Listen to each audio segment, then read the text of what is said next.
Colour கண்ணாடி cricket voice மீடியாவை அடுத்து vlogabala சப்ஸ்கிரைப் பண்ணுங்க.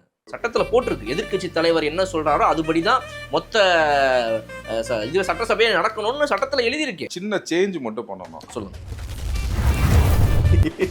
என்னது இப்படி ஒன்று பண்றாரு ஒரு சிஎம் இப்படி பண்ணலாமா சார்? சட்டத்தில் ஏதாவது இடம் நீங்க ஒரு அட்வொகேட் டயலாக் பேசுறாங்க, பஞ்ச் டயலாக் பேசுறாங்க இப்படின்றாங்க. என்ன சார் இது? இப்படியா சார் இருக்கும் ஒரு சட்டமன்றம்? சட்டமன்றம்னா எப்படி சார் இருக்கணும்? திமுக நடத்தின சட்டமன்றம் மாதிரி இருக்கணும் சார். மர்க்கா சொல்லு. திமுக நடத்தின சட்டமன்றம் மாதிரி இருக்கணும் sir. And his name is John C.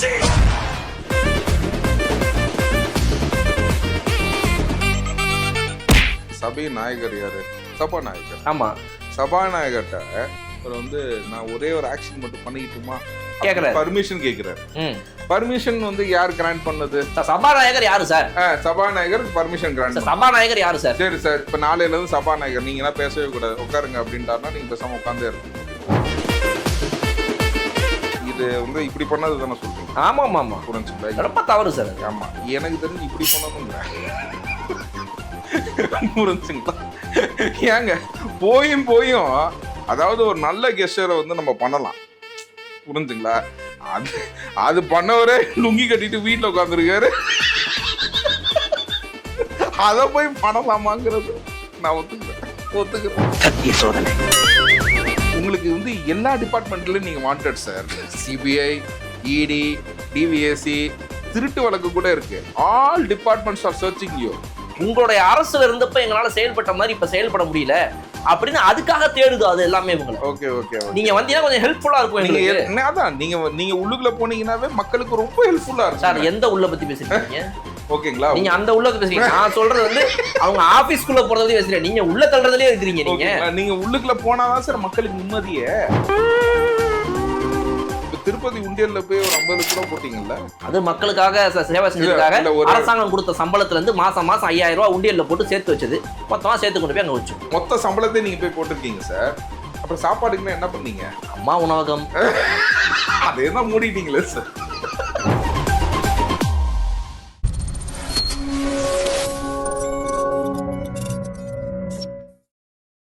Colour கண்ணாடி நேயர்களுக்கு வணக்கம். என்று நம்மோடு இணைந்திருப்பவர் வழக்கறிஞர் திரு ஆரோக்கிய சதீஷ் அவர்கள். வணக்கம், எப்படி இருக்கிறீங்க? சூப்பராக இருக்கிறேன். நீங்க எப்படி இருக்கீங்க? நல்லா இருக்கு, நல்லா இருக்கு. அட்வொகேட் சாரோட பேச வந்துட்டாலே ஒரு குஷி வந்துடுது. அதுவும் உங்களுடைய அந்த ஸ்மைலில். சட்டசபையில் முதல்வர் அவர்கள் ஒரு பெரிய பேச்செல்லாம் பேசியிருக்காரு. நிறைய விஷயங்கள் நடந்திருக்கு. எப்படி ஓவராலாக நீங்கள் எப்படி பார்க்குறீங்க? ஃபுல்லாக சட்டசபையில் அன்னைக்கு நடந்த இந்த ஒரு 3 நாட்களை கவனிச்சிங்களா? இல்லை, ஆக்சுவலாக இது ரொம்ப கம்போஸ்டாக இருந்துச்சு. இதில் இதுவே கம்போஸ்ட் இல்லை? ஆமாம், ரொம்ப கம்போஸ்டாக இருந்துச்சு. கம்போஸ்டாக இல்லைன்னா என்னெல்லாம் பண்ணியிருந்துருக்கு? ஸோ இது ஆக்சுவலாக பார்த்தீங்கன்னா நல்ல வழி நடத்தினவர் பார்த்தீங்கன்னா I will give the 100% credit to சபாநாயகர். சபாநாயகர் இந்த வாட்டி பார்த்தீங்கன்னா he has given the equal opportunity to everyone. கொடுக்க அந்த மாதிரி எதுவும் தெரியலையே. இல்லை, நல்ல ஆப்பர்ச்சுனிட்டி எல்லாத்துக்குமே கொடுத்தாங்க. அதாவது கோர்ட்லேயே நீங்கள் பார்த்தீங்கன்னு வச்சுக்கோங்க, நீங்கள் கேஸ் போட்டிங்கன்னா நீங்கள் ரிப்ளை கொடுக்கலாம், ரிப்ளைக்கு ரிஜாயின்ட்ரு, புரிஞ்சுக்கலாம். இதுக்கு மேலே நீங்கள் அதுக்கு மேலே இவங்க கொடுக்குறாங்க, அதுக்கு மேலே நீங்கள் கொடுக்குறீங்க அப்படின்றது ப்ராசஸ் கிடையாது. ரிஜாயின்டரோட உங்கள் வேலை முடிஞ்சிச்சு. ரிஜாயின்டருக்கு ரிப்ளை இந்த சைடு கொடுக்கலாம், அவ்வளோதான். அதுதான் ப்ராசஸ், புரிஞ்சுங்களா? அந்த ப்ராசஸை அவர் நல்லா கரெக்டாக பண்ணியிருக்காரு. நமக்கு கோர்ட் நடைமுறையில் என்ன இருக்குதோ அதே மாதிரி நடைமுறையில் தான் அவரும் செஞ்சுருக்காரு, புரிஞ்சுங்களா? சிஎம் சார் பேசும்போது கூட பார்த்தீங்கன்னா அவர் நீங்கள் குறிப்பு எடுத்து வச்சுக்கோங்க, ஓகேங்களா? I will give you an opportunity, then you can give the reply, okay, based on your reply let him give a rejoinder அப்படின்னு சொன்னார். ரொம்ப தெளிவாக சொன்னார். This is the actual process which has been done in the court also, ஓகேங்களா? இதுக்கு மேலே இதுக்கப்புறம் இவங்க அப்புறம் முடியாத கணக்கு தான். இது என்னமோ மங்காத்தா விளாட்ற மாதிரி ஆயிரும் கடைசியில். இதுதான் ப்ராசஸ். அந்த ப்ராசஸ் படி கரெக்டாக அது செஞ்சாங்க. அதை ஒரு நல்ல வழிமுறையை கண்டுபிடிச்சாங்க. எனக்கு தெரிஞ்சு I will give the 100% credit to the சபாநாயகர், புரிஞ்சுக்கலாம். இன்ன வரைக்கும் திமுக ஒன்றும் கவனிக்காமல் விட்டாங்கன்றது காரணம் என்னன்னு கேட்டிங்கன்னா, நேரலையில் போயிட்டுருக்குது, புரிஞ்சுங்களா?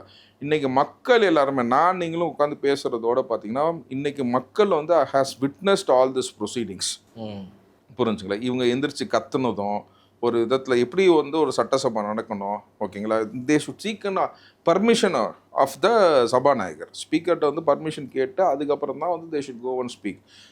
தடால்னு ஒரு 50 பேர் எந்திரிக்கிறதும் அந்த 50 பேர் கத்துறதும், புரிஞ்சுங்களா? இந்த மாதிரி இதெல்லாம் பார்த்தீங்கன்னா இந்த மக்கள் அறிவாங்க, ஓகேங்களா. அதே மாதிரி இந்த சைடு வந்து பார்த்தீங்கன்னா தாவேகா சைடு வந்து பார்த்தீங்கன்னா ரொம்ப ஒரு கண்ணியமாக ஒரு மிலிட்ரி மாதிரி புரிஞ்சுங்களா. எல்லாருமே வந்து நோபடி ஹஸ் ரியாக்டட் டுவர்ட் கம்ப்ளீட்டாக அப்படியே கம்போஸ்டாக கம்ப்ளீட்டாக உட்காந்துருந்தாங்க புரிஞ்சுங்களா. அப்போ வந்து அமைச்சர் ராஜ்மோகன் கூட சொன்னார், எங்களுக்கும் இது எல்லாமே செய்ய தெரியும், பட் ஆனால் என்னன்னு கேட்டிங்கன்னா எங்கள் சிஎம் சாரோட வெற்றி நாயகனோட கண் அசைவுக்கு தான் நாங்கள் நின்றுட்டுருக்கோம், அதனால் எங்களுக்கு எதுவும் தெரியாதுன்னு மட்டும் நினச்சிக்காதீங்க, பட் ஆனால் இந்த மாண்பை வந்து நாங்கள் வந்து கடைப்பிடிப்போம், இந்த அமைதியை நாங்கள் கடைப்பிடிப்போம் அப்படின்னு சொல்லிட்டு அமர்ந்தாங்க புரிஞ்சுக்கலாம்.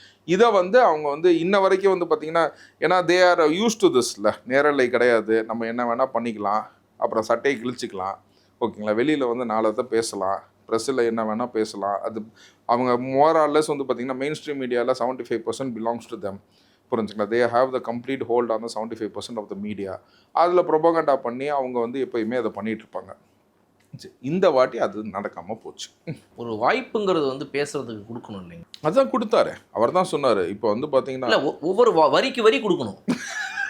இப்போ அவங்க பேசுகிறாங்க, எனக்கு அந்த வரியில் வந்துட்டு அப்ஜெக்ஷன் மை லாட் அப்படின்னு என்ன சொல்லுங்க, சரி இப்போ அவர் கண்டினியூ பண்ணலாங்களா, நீங்க சொன்னாதான் இப்போ சிஎம் கண்டினியூ பண்ணுவார் கேட்டுட்டு எதிர்க்கட்சி தலைவர்கிட்ட வந்து ஒரு சட்டத்தை நாங்களும் படிச்சிருக்கோங்க, சட்டத்தில் போட்டிருக்கு எதிர்க்கட்சி தலைவர் என்ன சொல்றாரோ அதுபடி தான் மொத்த இது சட்டசபையை நடக்கணும்னு சட்டத்தில் எழுதியிருக்கேன். இல்லை நான் அது ஆக்சுவலாக நான் வந்து என்னன்னு கேட்டிங்கன்னா, எந்த புக்கிலடா படிச்ச நீ எங்க காட்டு அப்படின்னு கேட்காதீங்க. இல்லை நான் அதுதான் நான் ஒரு சின்ன சேஞ்ச் மட்டும் பண்ணணும். சொல்லுங்க என்னது இது? இல்லை ஆக்சுவலாக கேள்விக்கு பதில் உண்டு, சரிங்க, ஆனா கேட்கறவங்களுக்கும் பதில் இருக்கணும். ஓ புரிஞ்சுங்களா. ஸோ இதை நான் வந்து ரொம்ப அஃபிஷியலா பேச முடியாதுன்றதுனால தான் எனக்கு மாண்பு இருக்கு, அதனால தான் என்னோட அட்வொகேட் கோட்டை கல்வி வச்சு அந்த ப்ரொஃபஷனுக்காக ஒரு இது மரியாதைக்காக அந்த கல்வி வச்சுட்டு இப்ப கேளு நீ அப்படின்றீங்க. ஆமா, அதாவது என்னன்னு கேட்டீங்கன்னா கேள்விக்கு பதில் கிடையாது, கேட்கிறவங்களுக்கு தான் பதில் அப்படிங்கறத முடிவு போட்டு வந்துட்டேன். இப்ப கேளுங்க. சரி, இப்ப என்னுடைய கேள்வி என்னன்னா, அதாவது முன்னாடி கோட்டு போட்டிருந்தீங்க, என்ன கேட்டாலும் ஒரு கண்ட்ரோல்டா பதில் சொல்லுவீங்கன்ற ஒரு நம்பிக்கை இருந்துச்சு. இப்ப எனக்கு அது இல்ல, கேக்குறேன். கேள்விக்கு கேள்வி பதிலுக்கு பதில் அப்படின்னு எதிர்க்கட்சி தலைவர் அவர்கள் எப்படி சொல்றாரோ அவருடைய பேச்சை கேட்டுதான் சட்டமன்றமே நடக்கணும் அப்படின்னு நாங்கெல்லாம் நினைச்சிட்டு இருக்கோம். ஓகே, அது அவர் வீட்டுல நடக்கும் புரிஞ்சுங்களா. அப்பாவை தேடி வீட்டுக்கு பேசுவாரு புரிஞ்சுங்களா. அங்க அம்மா மடியில உட்காந்து அழுவாரு புரிஞ்சுங்களா. அதுக்கப்புறம் அவங்க எடுத்து சமாதானம் பண்ணுவாங்க. இங்க அப்பா பேசுவார், வரிக்கு வரி வந்து இவர் பேசுவாரு. அதுக்கப்புறம் யாரு சபாநாயகர் அவங்க வீட்டுல ஓகேங்களா. இப்படி வந்து சட்டமன்றம் இவர் நினைச்ச மாதிரி நடக்கணும் அப்படின்னா அவர் அது வீட்டுல மட்டும் தான் நடக்கும். ஓ புரிஞ்சுங்களா. நீங்க தமிழ்நாடு சட்டசபையில நடக்கும்னு நினைச்சீங்கன்னா அது தவறு. திமுக வந்து ஒரு 75 வருஷ கட்சியில ஒரு ஒரு இவ்வளவு ஒரு பெரிய இது அவங்கள சட்டசபையில இப்படி வாக் அவுட் பண்ண வைக்கிறீங்களே, அதுவும் சிஎம் வந்து முதல் ஸ்பீச் பேசுற அன்னைக்கே வாக் அவுட் பண்ண வச்சிருக்கீங்க எதிர்கட்சி அப்படின்னா அது வந்து தவறு இல்லையா? அப்ப இல்ல வாக் அவுட் பண்ணலங்க, பதில் சொல்ல முடியாம நீங்க ஓடி போனீங்கன்றத சொல்லுங்க. என்னமோ அப்படியே வாக் அவுட்னு சொல்லி டீசெண்டா பயன்படுத்துறீங்க வேர்ட. ஓடி போனேன்னு சொல்லுங்க. அதுக்கு முத நாள் என்ன பண்ணீங்க? ஓடி போயிட்டீங்க. கேட்டா வந்து சபை வீட்டுல போய் தான் தெரியுமா வந்து பல அமைச்சர்கள் பேசினாங்களாம், சட்டசபை முடிஞ்சிச்சுன்னு போயிட்டாங்களாம். சட்டசபை எப்ப முடியும்? இதுதான் வெள்ளடிக்கிறதுக்கு முன்னாடியே ஸ்கூல்ல இருந்து வெளியில வந்தவங்களுக்குன்னா வந்து சட்டசபையில இடம் கொடுத்தா பேசினதுக்கு அப்புறம் கிளம்பி போயிட்டாங்க. அமைச்சர்னா பேசிட்டு இருந்தாங்க. அதுக்கப்புறம் வந்து சபாநாயகர் வந்து முன்னிக்கிறாரு, இன்றையோட சட்டசபை முடியுதுங்கிறாரு, டைமே வந்து காட்டுறாங்க. அதுக்கப்புறம் எந்த அமைச்சருமே பேசல. அங்க போய் பார்த்தா பல அமைச்சர்கள் பேசுறாங்க. சட்டசபை முடிஞ்ச உடனே பல அமைச்சர்கள் பேசுறாங்க. இல்ல என்னன்னா மார்பு என்ன ஒரு இது இல்ல இன்றைய இது வந்து முடிந்து விட்டது அப்படின்னு அவர் சொல்லும் போது கரெக்டா அந்த இடத்துல வந்து பள்ளிக்கல்வித்துறை அமைச்சர் திரு ராஜ்மோகன் அவர்கள் வந்துட்டு பேசணும்னு வராரு. இன்றோட இது முடிந்து விட்டது அப்படின்னு சொன்ன உடனே ஒரு நிமிஷம் பள்ளிக்கல்வித்துறை அமைச்சர் சொல்லுங்க அப்படின்றாரு. இப்ப இதுல என்ன பிரச்சனை இருக்குது அப்படின்னா, இன்றைய இது முடிந்து விட்டதுன்னு சொல்றீங்களே, சொன்னதுக்கு அப்புறம் எப்படி நீங்க ஒருத்தருக்கு பேசுறதுக்கு வாய்ப்பு கொடுப்பீங்க? ஒருத்தர் பர்மிஷன் கேக்குறாரு, நான் பர்மிஷன் கேட்டுட்டு அவர் பேசுறாரு. சொல்லிட்டீங்களா நீங்க முடிஞ்சிருச்சுன்னு சொல்லிட்டீங்க. நீங்க முடிஞ்சிருச்சுன்னு சொன்னதுக்கு அப்புறம் எப்படி ஒருத்தர் கேட்கலாம்? அதை எப்படி நீங்க விட்டீங்க? Okay okay okay okay okay அது எங்களுக்கு சீரியஸ் ஆங்க. அது வந்து சபாநாயகருக்கு நீங்க வந்து நீங்க கடிதம் தான் கொடுக்கணும். அப்ப நீங்க எங்க இருந்தீங்க? அங்கதான் உட்காந்துருந்தோம். நீங்க தான் எப்ப இல்லையே, அது சும்மா சொன்னது. அங்கதான் உட்காந்துருந்தோம். முடிந்து விட்டது ஓகே போலாம் அப்படின்னதுக்கு அப்புறமா ஒரு நிமிஷம் அமைச்சர் பேச முடிஞ்சதுன்னு சொல்லிட்டீங்க, நாங்க இப்ப கிளம்ப போறோம். என்ன திடீர் லாஸ்ட் மினிட்ல என்ட்ரி கொடுக்குறாரு அமைச்சர் அப்படின்னா, அப்ப ஏதோ வந்து நாங்க சொன்னதுக்கு பதில் கொடுக்க போறான்னு அர்த்தம். இதை நாங்க ஏத்துக்க மாட்டோம், நாங்க கேட்க மாட்டோம் அப்படின்னு காதை மட்டும் கிளம்பி நடந்து போயிட்டோம். அவர் பேச ஆரம்பிச்சதுக்கு அப்புறம் நீங்க கிளம்பி போயிட்டீங்கன்னா அதுக்கு நாங்க என்ன பண்றது? சபாநாயகர் கடைசி என்ன பேசி முடிக்கிறாரு வரைக்கும் உங்களுக்கு கேட்க முடியல. கடைசி வார்த்தை வரைக்கும் நின்று கேட்கணுமா வேணாமா? முடிஞ்சிச்சு சொல்லிட்டீங்க, அப்புறம் ஏன் வாய்ப்பு கொடுக்குறீங்க ஒருத்தருக்கு? அது ஒரு ரூல்ஸ் ஃபாலோ பண்றோம் நாங்க. ஓ, இது என்ன ரூல்ஸ்? இது வந்து சட்டசபையில வந்து ரூல் நம்பர், அது ஒரு ரூல். அது சபாநாயகர் தாங்க சொல்லணும். புரிஞ்சுங்களா? முடிஞ்சிச்சா முடியலையாங்கிறது சபாநாயகர் தான் சொல்லணும். புரிஞ்சுப்பா? சபாநாயகர் சொன்னதுக்கு அப்புறம் வந்து பாத்தீங்கன்னா நேரம் வந்து டைமை கூட காட்டுவாங்க. புரிஞ்சுங்களா? இதுதான் ஜென்ரல் ப்ரொசீஜரு. ஏன்னா அந்த டைம் இண்டிகேட் பண்ணி தான் வந்து நம்ம இப்போ ஒன்றும் இல்லை, நாங்கள் ஒரு நோட்டீஸ் எனக்கு சர்வ் பண்ணுறீங்கன்னா கூட நான் சைன் பண்ணி டேட் போட்டு அந்த டைம் எழுதிப்பேன். டைம் எழுதிட்டா க்ளோஸ் பண்ணுவாங்க. ஸோ எந்த டைம்ல வந்து சபாநாயகர் கையெழுத்து போடுறாரோ அதுதான் கணக்கு. இப்போ ஸ்கூலுக்கு போறோம், மிஸ் வந்துட்டு திடீர்னு சரி ஓகே கிளாஸ் நீங்க கிளம்பலாம், ஒரு நிமிஷம் இருங்க அப்படின்னு சொல்லிட்டு அந்த இடத்துல வந்துட்டு இதை வந்துட்டு ஒன்னு சொல்லிக்கிறேன் அப்படின்றாங்க. அப்ப அந்த இடத்துல ஸ்டூடெண்ட்ஸ் ஐயோ இப்பதான் கிளம்புனாங்க, சரி ரைட் உட்காரும் அப்படின்னு உட்காராங்க. அது கிளாஸ் ரூம். பட் சட்டசபையில நீங்க அதே மாதிரி வந்து கிளம்பலாம்னு சொல்லி மூட கிளப்பிட்டீங்க, வீட்டுக்கு போலான்னு அப்படின்னு அதுலதான் மாட்டிட்டாரு எங்க அது வந்து சரி வீட்டுக்கு போனோம், டிவியில போய் பார்த்தா வந்துட்டு ஏதோ பேசிட்டு இருக்கீங்க சம்திங் ஏதோ மாதிரி கேள்வி கேட்டா வந்து அவங்க அமைச்சர் கீர்த்தனா வந்து புலம்புறாங்க, அவங்களும் வந்து ஒரு சான்ஸ் கேக்குறாங்க. ஆமா, கேள்வி கேட்டுட்டு நீங்க பாட்டு எந்திரிச்சு போனீங்கன்னா அப்புறம் என்ன அர்த்தம் சார்? பதில் சொல்லிடுவீங்களா நீங்க? நாங்க பதில் சொல்றதுக்கு சொல்லிக்கிட்டே இருக்கிறோம். சபாநாயகர் கூட பாத்தீங்கன்னா அமைச்சர் ராஜிங்க, அதுக்கப்புறம் வந்து இன்னொரு அமைச்சர் பேசினான்னு நினைக்கிறேன், அதோட க்ளோஸ் பண்ணிட்டாங்க. கீர்த்தனா வந்து இதை கூட அவங்க கேள்வி கேட்டுட்டு அவங்க பாட்டுக்கு எந்திரிச்சு போயிட்டாங்கன்னு சொல்லிட்டு அவங்க வந்து பிரஸ் மீட்ல தான் சொல்றாங்க. நீங்க அந்த அளவுக்கு நீங்க கேள்வி கேட்டுட்டு வெயிட் கூட பண்ண மாட்டீங்க சார். கேள்வி கேட்கறது தான் சார் எங்க பொறுப்பு. நீங்க சொல்ற பதில நியாயம் இருக்கும், தர்மம் இருக்கும், நேர்மை இருக்கும், அதெல்லாம் உட்காந்து கேட்டுட்டு இருக்கிறதுக்காக எதிர்கட்சி தலைவர் அவரு சார். அதுதான் மக்கள் எல்லாரும் பாக்குறாங்க சார். நீங்க நேரலையில இப்ப வந்து ஒளிபரப்புறாங்க, எல்லா மக்களும் பாத்துட்டு இருக்காங்க. அப்படிங்கும் போது அது உங்களுக்கு கெட்ட பேர் ஆகாது. என்ன கெட்ட பேர்? மிஞ்சி போனா வந்து எந்திரிச்சுன்னு 4 பேர் வந்து எப்படி இருந்தாலும் எங்களுக்கு ஓட்டு போட மாட்டாங்க, இந்த கெட்ட பேர் சேர்ந்து இருந்துட்டு போகும். அவ்வளவுதான். என்ன சார் அதுதான் சார் அரசியல்.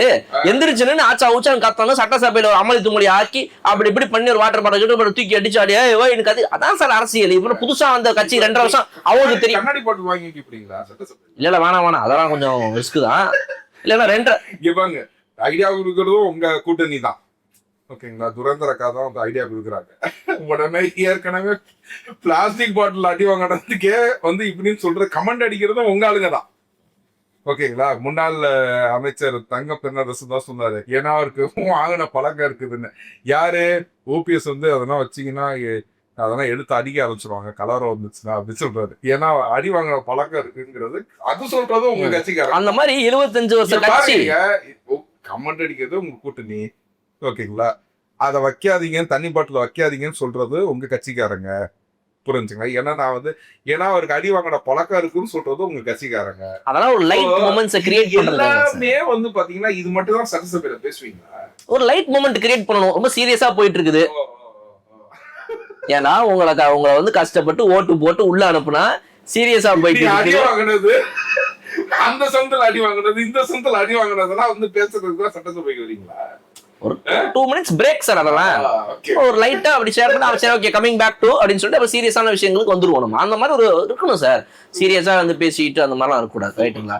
இப்ப இதுல இன்னொரு முக்கியமான விஷயம், சிஎம் அவர்கள் வந்து சொன்ன எந்த வார்த்தையில பிரச்சனை வந்துச்சு, எங்க வந்து மொத்தமா கிட்டத்தட்ட ஒரு 15-20 நிமிஷம் வந்து ஹோல்டில் வந்து எல்லா டிஎம்கே எம்எல்ஏக்களும் எதிர்கட்சி தலைவர் உட்பட எந்திரிச்சு நின்னாங்கன்றது உங்களுக்கு தெரியும். இந்த பார்ட்டி ஃபண்டுங்கிற வார்த்தை அது வந்து பிரயோகிக்கலாமா, சொல்லலாமா?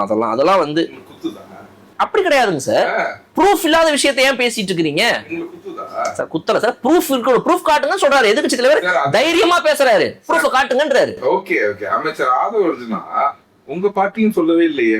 ஆமா, நாங்க எந்த பார்ட்டின்னு சொல்லவே இல்லையே, நீங்க எதுக்கு எந்திரிச்சு கத்துறீங்க அப்படின்னு கேட்டாரு.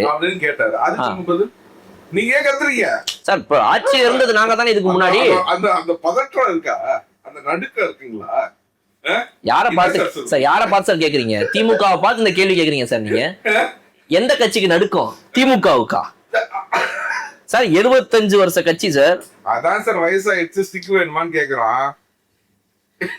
சொன்னதுக்கு தான் கேக்குறோம். சார் சார் நான் வந்து ரொம்ப ரொம்ப ஒரு கைண்ட் ரிக்வஸ்டா வைக்கிறேன் சார். நீங்க போய் கோர்ட்டு மாட்டிட்டு வந்துருங்க சார். இது சரியில்லை சார். நீங்க பேசுறது நீங்க குச்சி வச்சுக்கோங்க. 75 வருஷம் ஆச்சு, இன்னும் இல்ல மேட்ட வச்சு ஆடுதுன்னு நீங்களும் சொல்றீங்க, நானும் சொல்றேன். புரிஞ்சுங்களா? குச்சியை வச்சு பேசாம நடக்க கத்துக்கோங்க. புரிஞ்சுக்கா? பாரம்பரியம் இல்ல 75 வருஷம் எனக்கு புரியலையே. சார் பவள விழா கொண்டாடின கட்சி சார். ஒரு அரசியல்ல இருக்கிறது சாதாரண விஷயமா? 75 வருஷமா என்ன பண்ணிருக்கீங்க? மக்கள் பணி. எவ்வளவு நாளா வந்து நீங்க ஆட்சியில இருந்தீங்க 75 வருஷத்துல? சொல்லுங்க சார். தொடர்ந்து 2 முறை இருந்தது கிடையாது. சரி, எவ்வளவு வருஷம் இருந்திருக்கீங்க சொல்லுங்க. ஏன்னா தோராயமா ஒரு 25-30 வருஷம். 75 வருஷத்துல வந்து 25 வருஷம் தான் ஆண்டீங்களா? இதுதான் பவள விழா கட்சியா? என்ன சார் இது? கொஞ்சம் ஏடிஎம்கே ஓவர்டேக் பண்ணிடுச்சு. உங்களுக்கு அப்புறம் ஆரம்பிச்சவங்க அவங்க தொடர்ந்து இருந்துட்டாங்களா? புரட்சி தலைவர் எம்ஜிஆர் இருந்தப்ப அந்த சட்டசபை சபையில நீங்க ஆப்போசிட்லயே உட்காந்து பழகிட்டீங்க. புரிஞ்சுக்கணும். அதுக்கப்புறம் அம்மையார் ஜெயலலிதா 2 வாட்டி விட்டாங்க, 3வது வாட்டி புடிச்சிட்டாங்க. 2011, 16 2 முறை. அப்புறம் அதாவது அங்க மக்கள் தலைவர்கள் இறந்தா மட்டும்தான் நீங்க ஆட்சிக்கே வரீங்க. இதுதான் அந்த 75% அது பிளாட்டினம் ஜூப்ளி, பவள விழா, பாப்பா விழான்னு. என்ன சார் இது? சோ மக்கள் தலைவர் அந்த சைடு இறந்தா மட்டும்தான் உங்களுக்கு வாய்ப்பு. இப்ப இந்த சைடு மக்கள் தலைவர் வந்துட்டார்.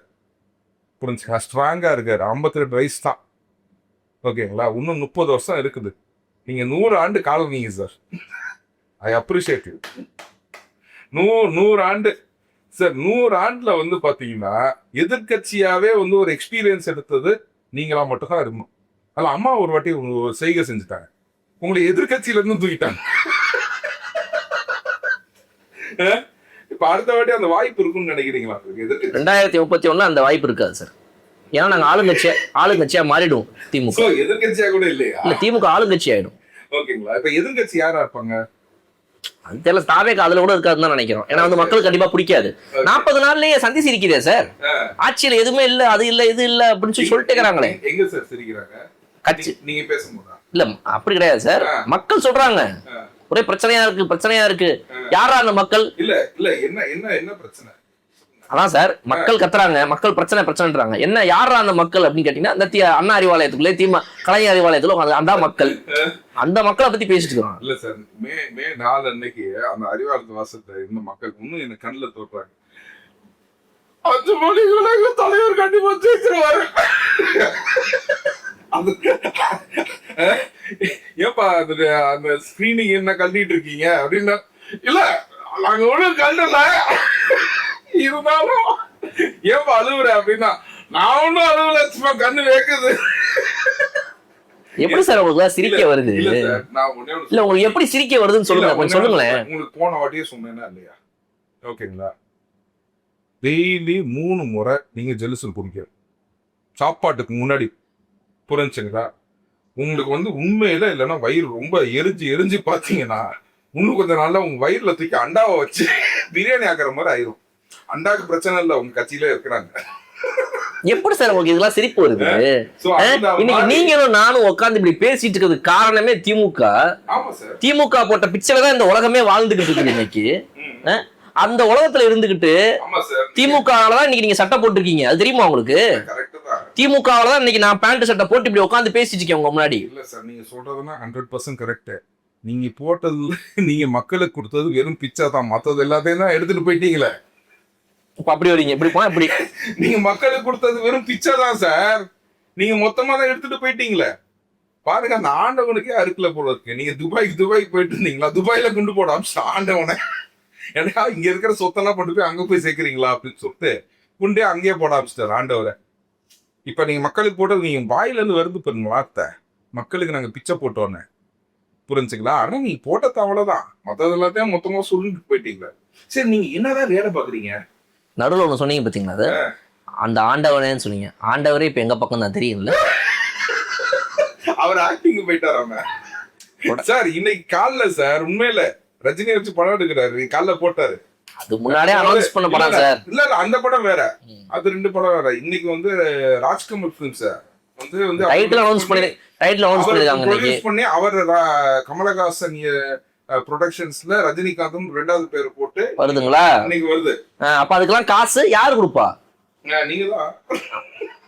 அப்படி வேற யார் கொடுப்பா? அப்படி ஓப்பனா பேசலாமா? நீங்க தான் சார், வேற யார் சார் கொடுப்பா? உங்களுக்கு தெரியுமா சார்? அதுக்காக தான் சார் சார், உங்களுக்கு சேர்ந்து சார் உங்களுக்கு தெரியுமா சார்? சொல்லுங்க. உங்களுக்கு தெரியுமா கமலஹாசன் அவர்கள் வந்துட்டு திமுகவுக்கு வந்து அந்த கூட்டணிக்கு வந்தது காரணமே வந்துட்டு இனிமேல் சினிமாவில் வந்துட்டு படம் நடிக்கணும் அப்படின்னா அட்லீஸ்ட் அதுக்காவது கொஞ்சம் அமௌண்ட் வரணும், அந்த அமௌண்ட்டுக்காவது வேணா நான் உங்களுக்கு சப்போர்ட் பண்றேன், அண்ணனுக்காண்டி நீ என்ன பண்ணுவ அப்படின்னு கேட்ட மாதிரி வந்துட்டு அது மாதிரி ஏதோ கேட்டு வாங்கின மாதிரி நீங்க பேசுறீங்க. தெரியுமா சார் உங்களுக்கு? அதான் பாருங்க, அவர் 2 சீட்டை வேஸ்ட் பண்ணாம விட்டாரு. ஏன்னா அந்த ஆண்டவருக்கு தெரியும் இதோட இந்த ஆட்சியோட முடிவு இன்னைக்கு வரப்போதுரா, 2 சீட்டை வாங்கி நம்ம வேஸ்ட் பண்ண வேணாம், இருக்கிற காசை குற்ற வேணாம் அப்படின்னு சொல்லிட்டு அந்த கொஞ்சம் இல்ல, அவர் எப்பவுமே டைம்ஸ் அஹெட். சினிமாலையும் அப்படித்தான், இதுலயும் அப்படிதான், பாலிடிக்ஸ்லயும் அப்படிதான். நமக்கு எப்போதுமே வராது வாங்கின ஒரே ராஜ்யசபா சீட்டு 2 சீட்டை வாங்கி இதை தோக்க வேணாம், இந்த 2 சீட்டுக்கு இவ்வளவு செலவும் பண்ண வேணாம், நீங்க பாட்டுக்கு இவ்வளவு கூட அவ்வளவு கூட நம்மள்ட்ட தலையில நிக்க வேணாம், அதனால இந்த 2 சீட்டு நீங்களே வச்சுக்கோங்கன்னு சொல்லிட்டு சூப்பரா பாருங்க இப்ப படாக்குல இறங்கிட்டார் உங்க ஆண்டவர். வேற யாரு உங்க கூட்டணியில ஒண்ணு இருக்காரு? நிறைய இருக்காங்க சார். யார் சார்? சார் பிரேமலதா அவங்க இருக்காங்க. விஜயகாந்த் அவரோட கட்சியே இங்கதான் இருக்குது, இன்னும் அதை மறந்துட்டீங்க பாருங்க நீங்க. 59+1ங்களா? 59+1ங்களா? நான் இன்னொன்னு சொல்லட்டுங்களா? இந்த 59+ இந்த 59 நீங்க சொல்லிட்டீங்களா? அது உள்ளுக்குள்ள 2 மதிமுக இருக்கு, 2 மனிதநேய மக்கள் கட்சி இருக்கு, அதுக்கப்புறம் வந்து பாத்தீங்கன்னா அமீன் அன்சாரி அவர் கட்சி இருக்குது. அதை ஏன் வெளியே இருக்கு? அதை உள்ள வைப்பாங்களா அந்த மாதிரி? அதை எதுக்கு சார் எடுக்கிறீங்க நீங்க? அதெல்லாம் நீங்க மைனஸ் பண்ணா நீங்களும் அதிமுக ஒன்னாதான் சார் இருக்கீங்க. இப்படி சும்மா அதெல்லாம் சொல்லாதீங்க நீங்க. அதாவது 47 எங்க இருக்கு, 59 எங்க இருக்கு சார்? 47 59ங்கிறீங்க. நீங்க பர்சன்டேஜ்னா ஏதோ சொன்னீங்களாமே, அதாவது தாவேகாக்கும் உங்களுக்கும் வெறும்னா வந்து 19 லட்சம் தான் டிஃபரன்ஸ் அப்படின்னு. ஆமா, ஓகேங்களா? அதுல ஏற்கனவே காங்கிரஸ், சிபிஐ 2, IUML, VCK போயிட்டாங்க. உங்க நிலைமை தனியா 25%. ஓகேங்களா? அந்த 25%ல நான் கணக்கு சொல்றேன் பாருங்க. மதிமுக, மனிதநேய மக்கள் கட்சி, அதுக்கப்புறம் நம்ம தமீம் அன்சாரி அவர் கட்சி, தோத்து போன கருணாசு, 2 RSS ஆளுங்க அப்படின்னு ஒரு 18 பேர் இருக்காங்களாமே. அவங்க ஓட்டெல்லாம் மைனஸ் பண்ணா என்ன 18% ஓட்டு தான் வாங்கினீங்களா? அதுக்கே இவ்வளவு பேச்சா சார் உங்களுக்கு?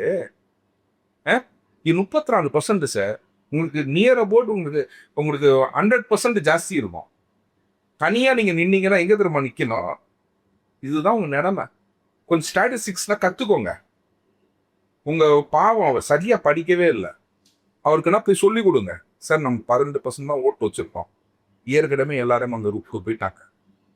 இந்த மனிதநேய மக்கள் கட்சி தனியா நம்ம வந்து மேயர் எலெக்ஷன்லன்னா தனியா நிக்கிறோம்னு சொன்னப்ப அவர் அசிங்கப்படுத்தி நாகப்பட்டினம் ஃபுல்லா போஸ்ட் ஓட்டணும், வேணா இதை ரிசைன் பண்ணிட்டு இப்ப நின்று பாரு அப்படின்னு சொல்லிட்டு. ஏன்னா நீங்க வந்து கூட்டணி கட்சியை தான் நீங்க மதிக்க மாட்டீங்களே, அப்புறம் எப்படி யார் கூட சேருவா? யோசிச்சு பாருங்க சார். முட்டை அடக்காக்குற கோழி மாதிரி கூட இருக்கிற அந்த 4 கட்சி அப்படி அடகாத்துக்கிட்டு இருக்கோம். லைட்டா இந்த பக்கம் திரும்ப கூட டகால் எங்களை காணும் பார்த்தா, ஆனா நான் தாவேகாக்கு போறேனே டாட்டான்ட்டு போயிருவாங்களோன்ற பயம் அவ்வளவு இருக்குது. ஏற்கனவே பாத்தீங்க அப்படின்னா துரை வைகோ அவர்கள் திருச்சியை சந்திச்சாரு. இல்ல எனக்கு இன்னொரு டவுட். இப்ப இவர் வந்து சொல்றாரு, MDK சொல்றாரு, ஏன் நாங்க வந்து அவங்க சிம்பிள்ல நாங்க வந்து 2 MLA வச்சிருக்கோம், மேயர் எலெக்ஷன்ல நாங்க உங்க கூட்டணிக்கு வந்தா என்னாமே, அவங்க பாட்டுக்கு அவங்க எலெக்ஷன்ல வச்சுக்கலாமே அப்படிலாம் பண்ண சொல்றாராமே. அதை பத்தி நீங்க என்ன நினைக்கிறீங்க? ஒண்ணும் இல்ல சார், சிம்பிள் சார். என்னை பொறுத்த வரைக்கும் சாதாரண ஒரு என்னமோ வெளியில போய் சொல்றீங்க, நம்ம தாவேகாவோட MLA வேணா வாங்கி நீங்க வந்து பெரிய கட்சியா இது ஆட்சியை கோத்துருவீங்கன்னு சொல்றீங்களா? அதெல்லாம் இல்ல சார். ரொம்ப சிம்பிளா ஒரு குடிமகனா ஆடியன்ஸா பார்க்கும்போது எங்களுக்கு எல்லாம் என்ன தோணுதுன்னா, திமுக வந்து சும்மா கிடையாது. திமுக வந்து ஒரு மிகப்பெரிய ஒரு இது.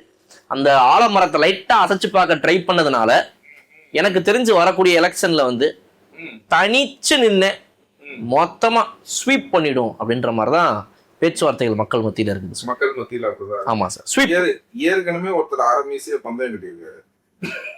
நான் அதெல்லாம் பண்ண மாட்டேன் சார். எனக்கு இது ரொம்ப முக்கியம். நீங்க இவ்வளவு கான்பிடண்டா இருக்கு. இல்ல நான் அதெல்லாம் நான் சொல்லவே இல்லையே. நான் பந்தயத்துக்கே வரலையே. அப்படின்னா அந்த அளவுக்கு நீங்க கான்பிடன்ஸ் இருக்கீங்க, பந்தயத்துக்கு வர முடியாத அளவுக்கு கான்பிடண்டா இருக்கீங்க. அப்படி சொல்றாங்க. அப்படிங்களா? பந்தயத்துக்கு வர முடியாத அளவுக்கு கான்பிடண்டா இருக்கீங்க, கரெக்டுங்களா? ஓகே, சரிங்க. அரை மீசை எடுத்துட்டு வருவாங்களா, இல்லன்னா அரை மீசை எடுத்துட்டு உடனே இந்த மீசையும் மடிச்சிருவாரா? இல்ல, அரை மீசை எடுத்துட்டு அந்த மீசை திரும்ப வளர்ற வரைக்கும் வெயிட் பண்ணிட்டு அப்புறம் தான் வெளியே வருவாங்க. அதுதான் பந்தயமா? அப்படிதான். எடுத்துட்டு எடுக்கிறேன்னு தான் சொன்னேன், எடுத்துட்டு உங்ககிட்ட எல்லாம் காட்டுறேன்னு சொன்னா என்ன சார் பேச்சு இது? ஓகே ஓகே, அரை மீசை எடுத்துருவாரு. சூப்பருங்க. எடுக்கிறதுக்கான முதல்ல அந்த நிலைமை வரணும்ல, அந்த நிலைமை ஏற்பட்டாதானே முதல்ல. ஓகே அதனால அந்த மாதிரி வந்து பந்தயத்துக்கு நான் வரலைங்க சார், சிம்பிளா சொல்லலாம்.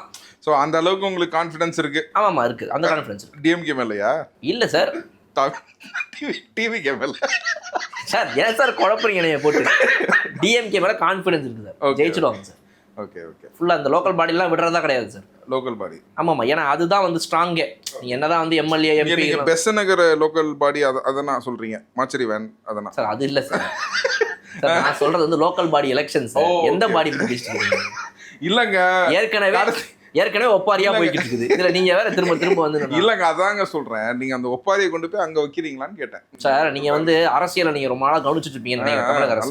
நல்லா கவனிக்கிறோம். இல்ல சார், நீங்க கவனிச்ச அரசியல்லையே எண்ணி தைரியமா நாங்க சவால் விடலாம் சார்.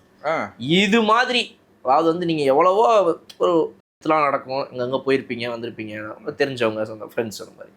இது வரைக்கும் எங்கேயாவது 16வது நாள் காரியம் தாண்டியும் ஒப்பாரி வச்சு எங்கேயாவது கேட்டிருக்கீங்களா? நீங்க 40 நாளா ஒப்பாரி வச்சுட்டு இருக்கோம், இதை உங்களால பீட் பண்ண முடியுமா சார்? நீங்க கல்யாணத்து வீட்லயே வைக்க ஆரம்பிச்சிட்டீங்களே, 40 நாள் தாண்டி இருக்கு சார். கல்யாணத்து வீட்டுல நீங்க வைக்க ஆரம்பிச்சிட்டீங்க சார். அப்பேற்பட்ட பெரிய பெரிய ராஜாக்கள்லாம் வீட்டுல ஒரு சம்பவம் நடந்தா கூட வந்துட்டு 40 நாள் தாண்டாது. 16வது நாள்ல வேலையை முடிச்சு அவன் அங்க போயிடும் அடுத்த வேலையை பாக்குறதுக்கு. இது எவ்வளவு ஒரு உள்ளுக்குள்ள அந்த மனசுல அந்த இது இருந்தா, அந்த வலியும் வேதனையும் இருந்தா. இல்ல ஆக்சுவலா இது வந்து பாத்தீங்கன்னா தாவேக்காவோட ஹனிமூன் பீரியட். ஓ புரிஞ்சுங்களா? ஏன் ஹனிமூன் பீரியட்ல சட்டையை பார்த்தாலே தெரியுது. ஏன் ஹனிமூன் எங்க ஹனிமூன் பீரியட்ல நீங்க ஒப்பாரி வைக்கிறீங்க, டிஸ்டர்ப் ஆகுது. இப்ப அப்படி ஓரமா போய் அழுடான்னு சொல்றீங்க இப்ப, ஓகேங்களா? அது இல்லாம என்னன்னு கேட்டீங்கன்னா உங்களே அறியாம வந்து பாத்தீங்கன்னா லோக்கல் பாடியில நாங்க ஒப்பாரி வைக்கிறோம் அப்படிங்கிறீங்க, அதுக்கப்புறம் அதுல எலெக்ஷனுங்கிறீங்க, மாத்தி மாத்தி பேசுறீங்க. சரி விடுங்க. நெக்ஸ்ட் வேற இந்த பார்ட்டி ஃபண்டுன்னு சொன்ன மேட்டருக்கு ஒரு பதில் சொன்னீங்க நீங்க.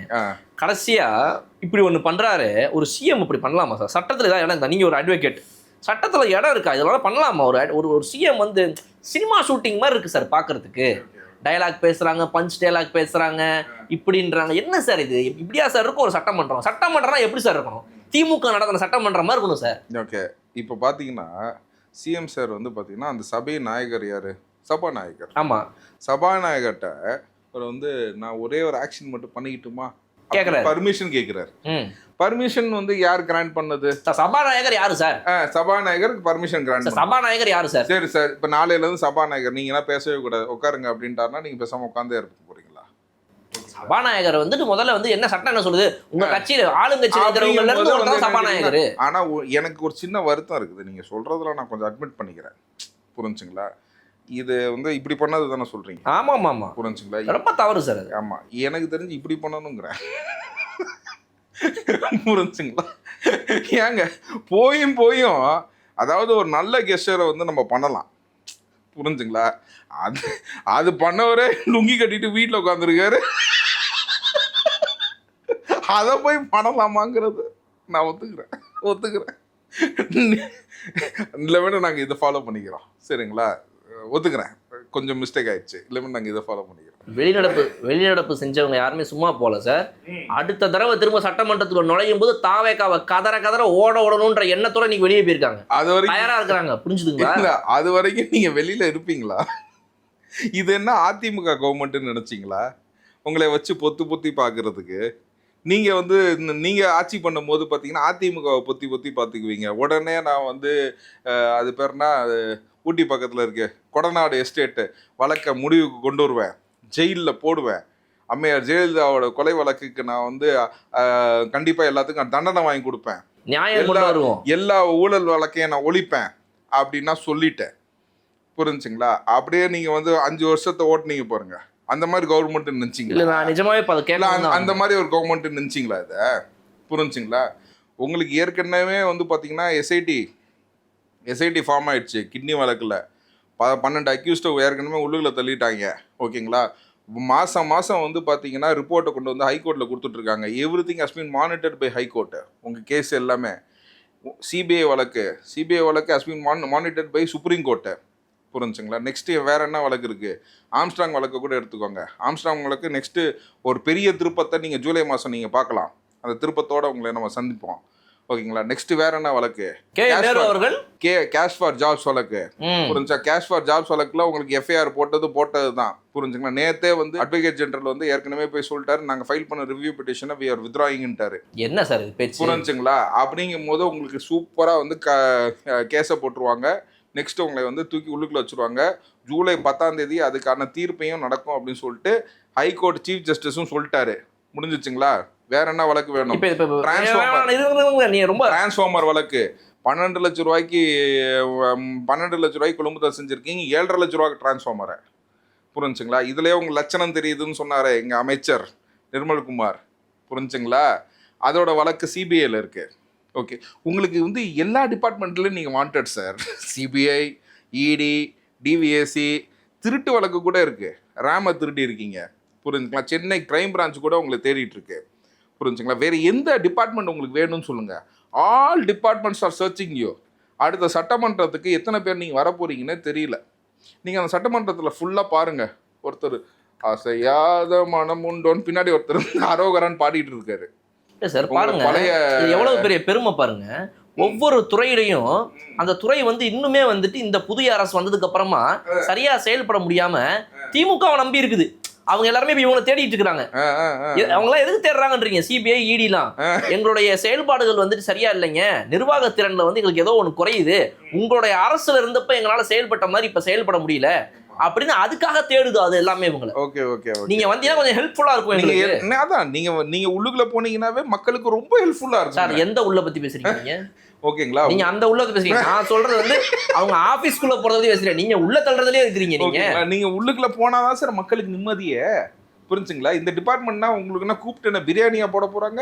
இதுக்கு முன்னாடியாவது இருந்த கலைஞர் அவர்கள் காலத்துலலாம் வந்துட்டு இருந்தவங்கலாம் அட்லீஸ்ட் கொஞ்சம் நல்ல இலக்கிய இது பண்ண தெரிஞ்சவங்க. அதனால வந்து உள்ள தூக்கி நீங்க வச்சுக்கலாம் கூட அங்க உட்காந்து ஒரு 3-4 புக் எழுதுவாங்க. இப்ப இருக்கிற டிஎம்கேல இருக்கிறவங்களுக்கு அந்த இதெல்லாம் கூட கிடையாது. ஆமா. நீங்க உள்ளதுல என்ன பண்ணுவாங்க? உள்ள உட்காந்துக்கிட்டு உள்ளுக்குள்ள என்ன பண்ணுவாங்க? துணி துவைக்க கத்துக்கணும், இஸ்திரி போட கத்துக்கணும், கைத்தொழில் ஏதாச்சும் கத்துக்கோங்க. ஓகேங்களா. நீங்க வெளியில வரும்போது கொஞ்சம் யூஸ்ஃபுல்லா இருக்கும். இல்ல அது இல்லாம கூட வந்துட்டு மினிமமா வந்துட்டு ஒரு ஏசி ரூமு அது மாதிரி நல்ல ஒரு இதெல்லாம் கிடைக்கும்னு சொல்லி சொல்றாங்களே. எது ஏசி ரூமா? ஓகேங்களா. திருடனுக்கு எப்படிங்க ஏசி ரூம் கொடுப்பாங்க?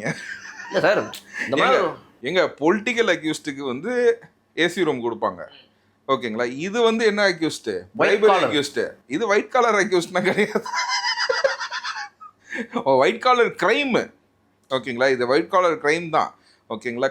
கழுத்துல வந்து அழுக்கே படாம நோவாம காசை வாங்குறீங்களே, வேலை வாங்கி தரேன், ஓகேங்களா, லஞ்சம் வாங்குறீங்கல்ல, இதுதான் வந்து ஒயிட் காலர் கிரைம். நீங்க சொல்றது கரெக்டு தான், ஒயிட் காலர் கிரைம்னு ஒத்துக்கிறோம். புரிஞ்சுங்களா. இது பிரைபரி சார்ஜஸோட வருது. So you will not get even நான் வந்து கேட்டிங்கன்னா இன்னைக்கு பிரைபரி சார்ஜஸுக்குனா வந்து உண்மையிலே வந்து கடுமையான நடவடிக்கை எடுக்கணும்னு சொல்லிட்டு அரசுகள் வந்துகிட்டே இருக்கு. அப்படிங்கும் போது உங்களுக்கு வந்து ஏசி ரூமா? ஏசியே கிடையாது தெரியுங்களா ஜெயிலில். நான் இப்போ என்ன சொல்றீங்க நீங்க? உங்களுக்கு ஃபேன் தான் கிடைக்கும் மேக்ஸிமம். நீங்கள் ஐடி ஃபைல் பண்ணுறீங்க, அதுவுமே வந்து பார்த்தீங்கன்னா அதுக்கு நான் அப்ஜெக்ஷன் நானே போடுவேன் தனிப்பட்ட முறையில். புரிஞ்சுங்களா. ஃபேன் கூட கொடுக்கக்கூடாது. ஏன்னா அந்த ஐடி சம்பளம் கூட வந்து பார்த்தீங்கன்னா லஞ்சம் வாங்கின காசில் தான் வந்திருக்காங்க. So you should not take this IT into consideration சொல்லிட்டு ஃபேனு கூட இல்லாமல், ஓகேங்களா, 10க்கு 15 ரூமில் 10 பேர் ஜாலியாக படுத்துருக்கலாம். நீங்கள் 10 பேரா? ஆமாம் sir, individual deluxe room book பண்ணி கொடுங்க சார் நீங்கள். ஓகே. ஆனால் ஃப்ரேம் ஆயிட்டீங்க டீலக்ஸ் ரூம் கேட்குற வரைக்கும். இல்லை சந்தோஷம் சந்தோஷம். இந்த ஃப்ரேமுக்கு வந்துட்டீங்கல்ல. ஓகே, டீலக்ஸ் ரூம் கேட்குற அளவுக்கு ஒரு ஃப்ரேம் வந்துட்டீங்க. ஓகேங்களா. உங்களுக்கு என்ன காட்டு வேணுமா? காட்டு, ஒரு ஃபேனு, டீலக்ஸ் ரூம். நான் பெட்டிஷன் போடலைங்க உங்களுக்கு. போதுமா? நீங்கள் மீசை எப்படி எடுக்கல அதே மாதிரி நான் பெட்டிஷன் போடலை. புரிஞ்சுங்களா. இப்போ நம்ம நேரு அவர்களுடைய வழக்கை பொறுத்த வரைக்கும் சுப்ரீம் கோர்ட்டில் நீங்கள் சொன்ன மாதிரி வந்துட்டு இந்த மாதிரி தமிழக அரசு வந்துட்டு, ஏன்னா இப்போ மக்கள் பார்த்துட்டு உங்களுக்கு ரொம்ப தெளிவாக தெரியாது இல்லையா, அதை நீங்கள் இன்னும் கொஞ்சம் சொல்லி புரிய வச்சிங்க. இல்லை, அது வந்து ஆக்சுவலாக வந்து பார்த்தீங்கன்னா ஏற்கனவே வந்து பார்த்தீங்கன்னா நம்ம இன்பதுரை வந்து ஏடிஎம்கேலேருந்து வந்து வழக்கு தொடர்ந்தார். அதாவது நேருக்கு வந்து இந்த மாதிரி கேஸ் போடணும் அப்படின்னு சொல்லி போட்டிருந்தாரு. அந்த கேஸில் வந்து பார்த்தீங்கன்னா கொஞ்சம் விசாரணைனா ரொம்ப இழுபறியாக தான் வந்துச்சு. ஏன்னா போன கவர்மெண்ட் வந்து வாஸ் ரன் பை தான், உங்கள் கவர்மெண்ட்னால ரன் பண்ணிட்டதுனால கொஞ்சம் இழுபறியாக வந்து மக்களின் கடைசியாக வந்து பார்த்தீங்கன்னா நேரு மேலே கேஸை போடுங்கன்ட்டாங்க. ஹைகோர்ட் வந்து ஆர்டர் பாஸ் பண்ணிடுச்சு.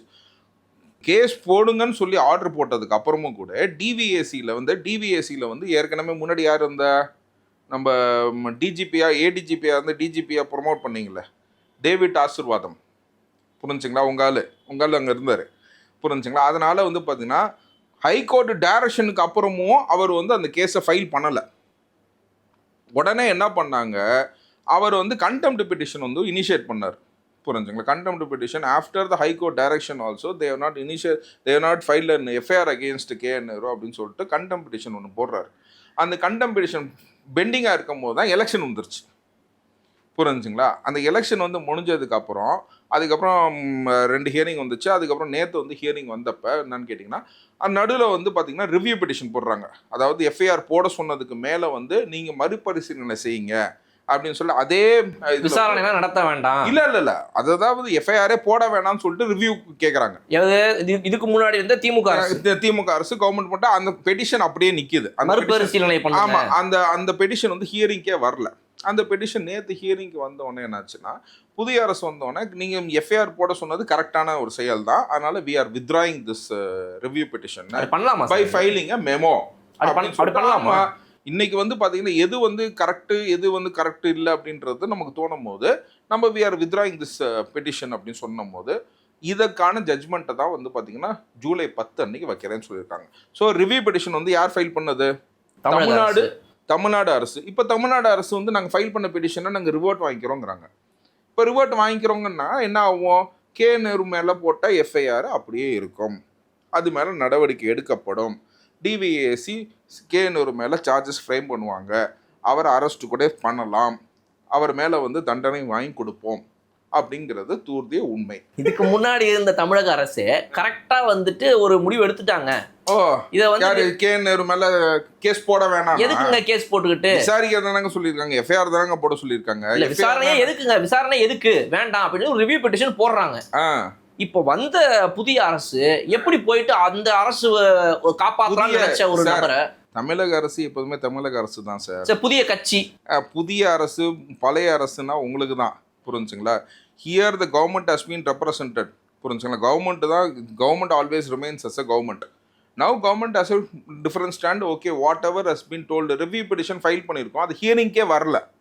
அந்த ஹியரிங்கே வராத போது அது மெமோ ஃபைல் பண்ணி அதை நாங்கள் வித்ரா பண்ணிக்கிறோம், அவ்வளவுதான் சார். கட்சிகளுக்கு அப்பாற்பட்டு ஒவ்வொருவரையும் இந்த மாதிரி விஷயங்கள்ல யாரெல்லாம் கொஞ்சம் லைட்டா மாற்றாங்களோ அவர்களை காப்பாற்ற வேண்டியது ஒரு அரசுடைய பொறுப்பு. இப்ப ஒண்ணும் இல்லைங்க, இப்ப நீங்க இதே அதிமுக வந்து நீங்க என்ன பண்ணீங்க, நீங்க இதே மாதிரி கேஸ் போடாம எல்லாத்தையும் அவங்களை காப்பாத்தி விட்டீங்க. 5 வருஷம் இருக்கணும் ஒரு அரசு வந்தா அப்படியே 5 வருஷமா காப்பாத்தி விட்டீங்க. இப்ப நாங்க எப்படி நாங்க வந்து உங்களை காப்பாத்தி விடுவோம்? ஒரு அண்டர்ஸ்டாண்டிங் தான் சார் எல்லாமே. யாருக்கு? ஒரு இப்ப இருக்கிற அரசு திமுகவோட சேர்ந்துட்டு கொஞ்சம் அப்படியே லைட்டு சரி இப்ப அவங்க மேல நாங்க கேஸ்லாம் எடுக்க மாட்டோம், நாங்க எப்படி நீங்க எப்படி அதிமுக மேல எந்த ஒரு வழக்கையும் போடாம யாரையும் தப்பு நானும் தப்பு செய்ய மாட்டேன், யாரையும் தப்பு செய்ய விட மாட்டேன், தப்பு செஞ்சவங்களையும் விட மாட்டேன். யார் தெரியுங்களா சொன்னது? எங்க முதல்வர் CM விஜய். அதான் சார் சொல்றேன். இதுக்கு முன்னாடி இந்த 3 கேட்டகரியில நீங்க வரீங்களா? தப்பு செஞ்சிருக்கீங்களா? செய்ய போறீங்களா? செய்யவும் விட மாட்டோம், சரிங்களா? செஞ்சதும் இல்ல, அதனால தான் விசாரணை பண்ணுவோம். ஏன்னா எனக்கு தப்பு செய்ய தெரியாது. நீங்க பண்றதுன்னா அதெல்லாம் மக்கள் சேவை. அதாவது எவ்வளவு நீங்க இதுக்கு முன்னாடி சார் நீங்க எவ்வளவு சார் KN Nehru ஓகே நீங்க எத்தனை காலேஜ் வச்சிருக்கீங்க? இதுக்கு முன்னாடி உங்களுக்கு எல்லாம் பரம்பரை சொத்தா? இல்ல சார், நீங்க என்ன டாக்டரா, இன்ஜினியரா, இல்ல நாசா சயின்டிஸ்டா? உழைச்சு சம்பாதிச்சது சார் எல்லாமே.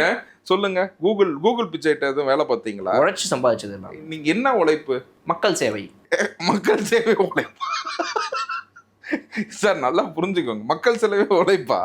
என்ன பிசினஸ் பண்றீங்க? மக்கள் சேவையே பிஸ்னஸ் தான், பாலிடிக்ஸே பிஸ்னஸ் தான். சூப்பர் சார், உங்கள்கிட்ட நான் வந்து பேசவே முடியாது. மக்கள் சேவையே பிஸ்னஸ் தான். ஆனால் அது வந்து அதாவது நான் ப்ராஃபிட்டபிள் சார். இதெல்லாம் நான் ப்ராஃபிட்டபிள். ஓகே, ப்ராஃபிட்டே இல்லாமல் பண்ணுற பிஸ்னஸ் அதான் மக்களுக்காக. ஓகே. அதுக்கப்புறம் எது சார் 666 கோடி எதுக்கு வாங்கினீங்க? அது ஒரு அவதூறு சார். 1000 அவதூறு வரும், ஒரு அரசியல்வாதினா 1000 அவதூறு வரும். ஓகே. இப்ப திருப்பதி உண்டியல்ல போய் ஒரு 50 லட்ச ரூபா போட்டீங்கல்ல, அது மக்களுக்காக சேவை செஞ்சதுக்காக. அரசாங்கம் கொடுத்த சம்பளத்துல இருந்து மாசம் 5000 ரூபாய் உண்டியல்ல போட்டு சேர்த்து வச்சது மொத்தமா சேர்த்து கொண்டு போய் அங்க வச்சிடும். உங்களுக்கு சம்பளமே வந்து 1,10,000 தான். நம்ம ஆமா, அது வந்து 5000 மாத்த FD போட்டு வச்சிருந்தோம். மாசம் 5000 ரூபானா RD போட்டு வச்சிருந்தோம். 60,000 ரூபா 5 வருஷத்துக்கு வந்து 3 லட்ச ரூபா தான் வருது. நீங்க எப்படி 50 லட்ச ரூபா போட்டீங்க சார்? என்ன சார் சார் மொத்த சம்பளத்தை நீங்க போய் போட்டிருக்கீங்க சார். அப்புறம் சாப்பாடுக்குன்னா என்ன பண்ணீங்க சார்? சாப்பாடுக்குன்னா என்ன பண்ணீங்க? அம்மா உணவகம் அதே தான் மூடிட்டீங்களே சார். தில்லைநகர்ல எங்க இருக்கு அம்மா உணவகம்? கரெக்டா சொல்லுங்களேன். தெரியலைங்க சார். அம்மா உணவகத்துல கே நேரு சாப்பிட்டதாக அவங்க ஆளே சொல்றாங்க. அவர் சாப்பிட்டதுனால தான் அதே தீர்த்துட்டீங்களோ? ஏன் சார் அதே போய் மொத்தமா முடிச்சிட்டீங்க. தில்லைநகர்ல உங்க வீட்டுல இருந்து அம்மா உணவகத்துல போய் சாப்பிட்டு வருவீங்க. இல்ல சார் நீங்க 50 லட்ச ரூபா நீங்க வந்து கோயில் உண்டியல்ல போட்டிருக்கீங்க. புரிஞ்சுக்கலாம். உங்களுக்கு சம்பளம் 1,10,10,000 ரூபா. நான் கேட்கறது லாஜிக்கா இருக்கா மக்களே? கொஞ்சம் தான் நீங்களே சொல்லுங்க. ஓகேங்களா? 12 லட்ச ரூபா 5 வருஷம் நீங்க சம்பளத்தை வாங்குனீங்கன்னே வச்சுக்கோங்க. புரிஞ்சுங்களா? எவ்வளோ ஆகுது? 60 லட்ச ரூபா. நீங்க 50 லட்ச ரூபா போட்டீங்க உண்டியல்ல, திருப்பதி உண்டியல்ல. ஓகேங்களா? 10 லட்ச ரூபா வச்சு 5 வருஷம் வாழ்ந்துட்டீங்க சார். நீங்க சொன்ன மாதிரி அம்மா உணவகத்தில் சாப்பிட்டு நீங்க வந்து 10 லட்ச ரூபா வச்சு 5 வருஷத்துக்கு 10 லட்ச ரூபா போதுமா சார்? வருஷத்துக்கு 2 லட்சம் போகாதா சார் ஒரு மனுஷனுக்கு? ஓ சூப்பர் சார். இந்த நாட்டுல வாழ்றதுக்கு அதுவும் வந்துட்டு உங்களுக்கு எல்லாமே வந்து ஏற்கனவே திமுக அரசு கொடுத்துருச்சு. ஓகே. அண்ணா காலத்துல இருந்து கலைஞர் காலத்துல இருந்து எலெக்ஷனுக்கு 2000 கொடுத்தீங்களே, யார் கொடுத்தா? அதெல்லாம் எப்படி கொடுத்தீங்க? அதான் அதுக்குள்ள அந்த மாதிரி எந்த ஒரு செயலும் செய்யறது கிடையாது சார். அந்த மாதிரி எதுவுமே கிடையாது. அந்த மாதிரி எதுவுமே கிடையாது சார். gift கொடுத்தீங்களா சார் பொங்கலுக்கு? யார் சார் கொடுத்தா? அதுவும் கொடுக்கலையா நீங்க? அதனால 5000 ரூபாய் மதிப்புல ஆக்சுவலா வந்து பாத்தீங்கன்னா அது மேற்கு பகுதி சார். அது வந்து இது சார் என் வீட்டுக்கு வரல, நான் கிழக்குன்றதுனால என்ன கொடுக்கல. இப்படிதான் பேசிக்கிட்டு இருந்தீங்கன்னா எப்படி கொடுப்பாங்க? இப்படின்னா நீங்க நல்லபடியா பேசுறதுனால அவங்க வீட்டுக்கு வந்துச்சு. அனுசரிச்சு போகணும் சார். அதுதான் சார். அது கண்டும் காணாத மாதிரி கண்ணை மூடிக்கிட்டு இப்படி பார்த்துட்டு அப்படிதான் சார் இருக்கணும். அதுதானே சார் அரசு. சார் அந்த பொங்கல் கிஃப்ட் சூப்பரா இருந்துச்சுல்ல? 5,000 rupees ஆக்சுவலாக ஒர்த்து தான். Worth 5,000 rupees. 2 லட்சம் பேத்துக்கு 5,000 rupees ஒர்த்து கொடுத்துருக்கீங்க. அப்படின்னா 10 கோடி ரூபாய். இது எது சார் இந்த காசு? இந்த காசு எப்படி சார்? கட்சி நிதி. அதுதான் பார்ட்டி ஃபண்டா? அந்த பார்ட்டி ஃபண்டுன்னு சொல்லும் போது தான் உங்களுக்கு குறுகுறுன்னு இருக்குதா சார்? கட்சி நிதினா அது இல்லை சார். கட்சியில இருக்கிறவங்க எனக்கு புரியலையே. கட்சியில இருக்கிறவங்க ஒரு 500 1000 அவங்கவுங்களா கொடுத்து அதெல்லாம் ஒன்றா சேர்ந்து மாவட்ட செயலாளர் எல்லாத்தையும் ஒன்று சேர்த்து அவரோட சேர்ந்துங்கப்பா இந்த கட்சியில மக்களே கொடுத்துருக்காங்க. ஓகே. நீங்க தானே மாவட்ட செயலாளர்? நீங்க தான் சார் மாவட்ட செயலாளர். உங்கள்கிட்ட தான் வந்து கொடுத்தாங்களா? அதெல்லாம் வச்சு சரி. நீங்க எங்க சார் உண்டியல் எடுத்துட்டு போனீங்க? பார்த்ததே இல்லையே உங்களை உண்டியல் எடுத்துட்டு போய்.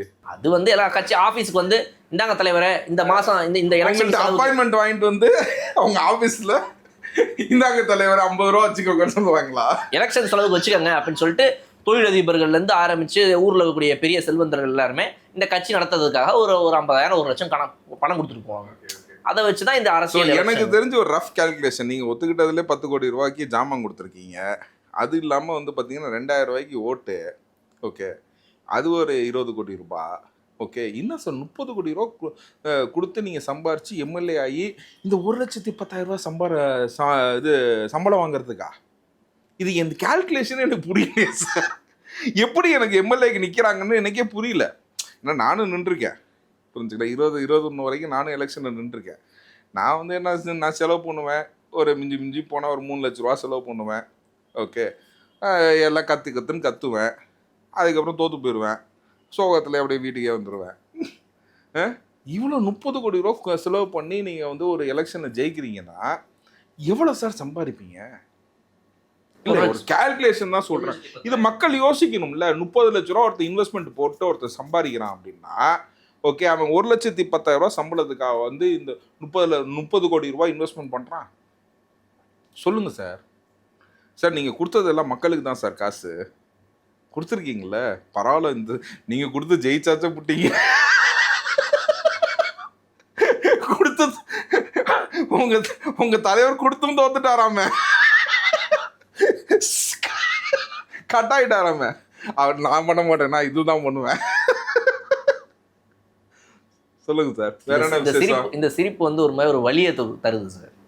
அதாவது மக்களுக்காக உழைச்ச கட்சியை பார்த்து இப்பெல்லாம் சிரிக்கிறாங்களே, உங்களுக்கெல்லாம் மனசாட்சி ஒன்று இருக்குதா இல்லையா அப்படின்னு சொல்லி வேதனை தான் தருது. பயங்கரமாக உழைச்சிங்களா?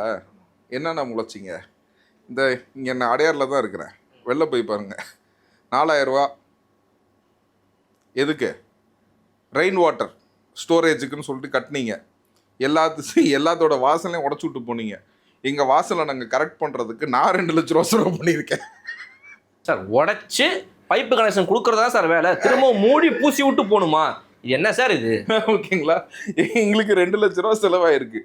புரிஞ்சுங்களா? எங்கள் ரேம்ப் நாங்கள் போட்டு எங்கள் படிக்கட்டுக்கு வரத்துக்கு சார் எங்கள் அப்பார்ட்மெண்ட்டுக்கு நாங்கள் 2 லட்ச ரூபா செலவு பண்ணியிருக்கோம். அது ஏன் தரமா 2 லட்ச ரூபா ஆச்சு? நீங்கள் தரமான சிமெண்ட்டு, தரமான மண், செங்கல்லாம் வச்சு கட்டணும் ஆசைப்படுறீங்க. இதே நீங்கள் இங்கே இந்த பக்கம் இதுக்கு முன்னாடி ஆட்சியில் இருந்த யாராவது ஒரு கான்ட்ராக்டர் ஒருத்தர்கிட்ட போய் கேளுங்க. சரிங்க சார், இதே 20,000 இந்த ரெயின் வாட்டருக்கு நீங்கள் 4000 கோடி செலவழிச்சேன், 90% செலவழிச்சிட்டேன்னு சொன்னீங்க. அதுக்கப்புறம் 80% நீங்கள், அதுக்கப்புறம் 70% நீங்கள். புரிஞ்சுங்களா? அதுக்கப்புறம் 42% தான் செலவு பண்ணணும்னு சொன்னீங்க. இது என்ன கணக்கு சார்? சார் நீங்கள் தான் சார், கே நேரு தான், நீங்கள் தான் ஆன்சர் பண்ணணும். ஆன்சர் காலையில் எந்திரிச்ச உடனே அன்னைக்கு என்ன நம்பர் தோணுதோ அதை சொல்ல வேண்டியதுதான். இதெல்லாம் ஒரு நாள் ஒரு மாதிரி அது எப்படி சார் டிக்ரீசிங் ஆகிட்டே இருக்குது? அன்னைக்கு என்ன தோணுதோ. இங்கே குளத்தூர்ல தண்ணி நிற்குதா? சரிப்பா, ஒரு 10% கம்மி பண்ணிக்க. 70% தான் செலவு பண்ணியிருக்கோம், அதனால குளத்தூர்ல தண்ணி நிற்குது. ஏன் தாமிரத்தில் நிற்குதா? 60% தாங்க செலவு பண்ணியிருக்கோம். கடைசியில் 42% வரைக்கும் வந்துட்டீங்க சார். ஓகே, அப்புறமேட்டு என்னது எல்லா இடத்துலையும் தண்ணி நிற்குதா அப்படின்னா 42%பா அப்படின்ட்டீங்க ஃபைனலாக. அப்புறம் போட்டு நெட்வொர்க் கட் ஆயிடுச்சு சென்னையில், ஹாப்பி ஆகிட்டீங்க. இபியில் சார் 11 ரூபாய்க்கு கரண்ட் வாங்கி நீங்கள் மக்களுக்கு 2 ரூபாய்க்கு 3 ரூபாய்க்கு கொடுக்குறீங்க, 5 ரூபாய்க்கு கொடுக்குறீங்க, சில பேருக்கு 11 ரூபாய்க்கு கூட கொடுக்குறீங்க. அந்த கரண்ட்டே நாங்கள் 7 ரூபாய்க்கு 8 ரூபாய்க்கே வாங்கினோம்னா போக இன்ஃப்ளேஷனில் ஜாஸ்தியாக தானே ஆகணும். 11 ரூபாய்க்கு கீழே வாங்கினோம்னா then you will be questioned. On basis of that we can file a case against you. 7.5 லட்ச ரூபா உனக்கு 12 லட்ச ரூபா பில்லை போடு, பாக்கி 5 லட்ச ரூபா எப்படியா இருந்தாலும் அது லாப காசு தான். இதுலேயும் இந்த 7.5 லட்ச ரூபாயில் லாபம் வச்சிருப்பேன், அதுலேயே உங்களை கட்டம் கட்டி உள்ளுக்குள்ள அனுப்பிச்சிருவோம். தனியார் பள்ளி அசோசியேஷனே ஃபுல்லாக சொல்லிட்டு போயிடுச்சு, இந்த மாதிரி நாங்கள் கொடுத்துட்டு இருந்தோம். இந்த வாட்டி பார்த்தீங்கன்னா அமைச்சர் ராஜ்மோகன் எந்த விதமான காசுமே வாங்காம எதுக்கியா காசு அப்படின்னு சொல்லி எல்லாத்துலையும் கையெழுத்து போட்டு கொடுத்துட்டாரு. அதுனா உங்க காதில் ஒழுக்கிதா?